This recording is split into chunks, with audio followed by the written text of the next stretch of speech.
What's up, people? Welcome back. Thanks again for joining me.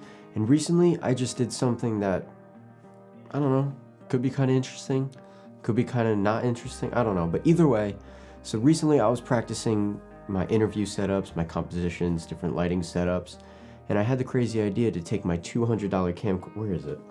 Hold on, be right back. Okay, I'm back, and now I have, boom, camcorder action, baby. This is the Canon Vixia HF-R 800 HD 57x advanced zoom. I don't know what else to tell you, people. This is the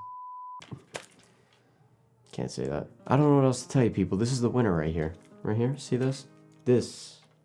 Okay. So when I was going through my interview setups, compositions, and lightings, I thought that it would be kind of interesting to see if I could make that camera look halfway decent.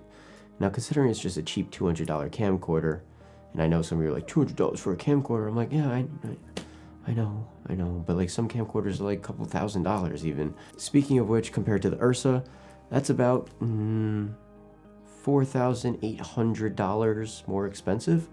So we are going to compare the two and see how they look. And now I don't expect them to look very similar or very,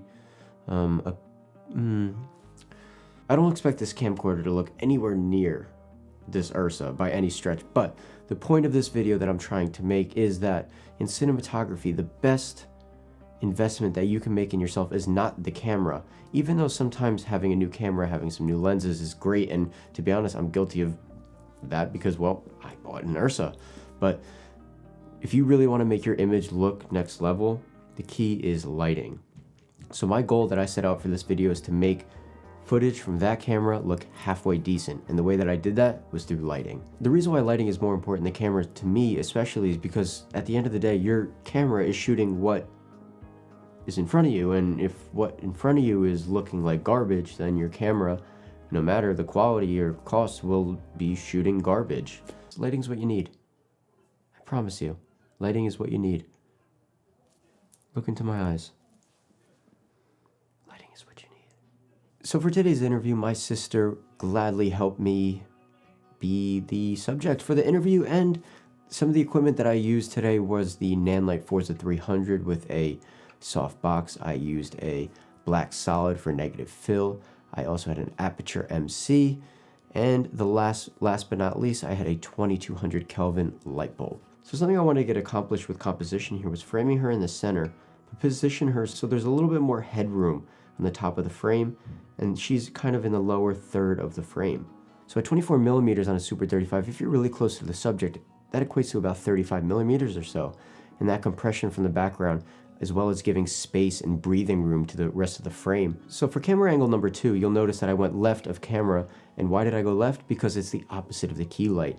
Again, in a couple other videos that I've said before, you never want to shoot on the same angle as your key light. Now, don't take this as a hard answer, meaning like never shoot in front of the key light. I'm just saying, especially for interviews, you have the option. Say your key light's on the right side of frame, just put your camera on the left side, shoot from the shadow side. It creates a lot more interest and it just looks a lot better. So when I positioned my camera on the left side of frame, I wanted to try something a little bit newer today, so I raised it up a little bit higher and tilted down.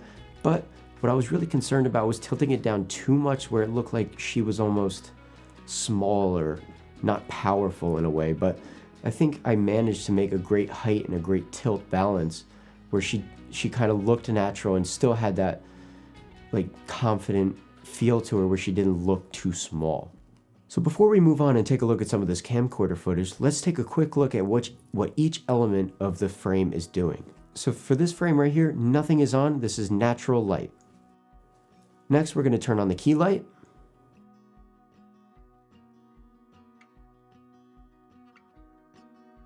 Next, we're going to turn on the practical.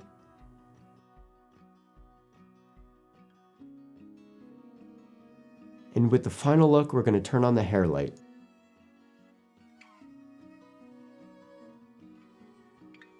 So now that I got my shot with the Ursa, it was time to bring in the big guns. So, to ensure that I was getting the most cinematic, beautiful, absolutely filmic look out of this camera, guess what I put it to? That's right, cinema mode, baby. Yeah, built-in cinema mode. So with that being said, with a slight color correction and slight color grading, this is what a $200 camcorder looks like with a proper lighting setup.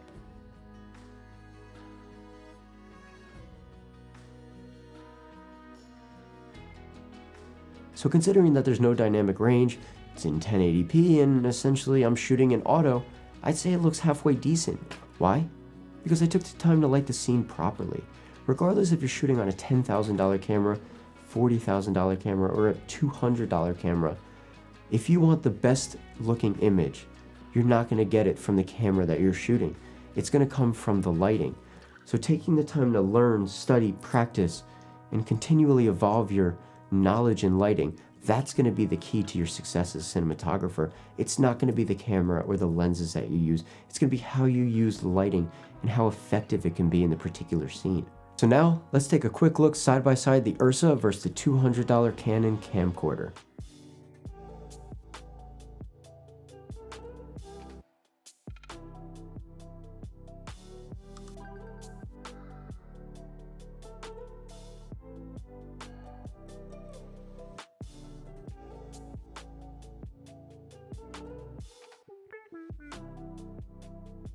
I don't know about you guys, but to me, that camcorder is quite the winner.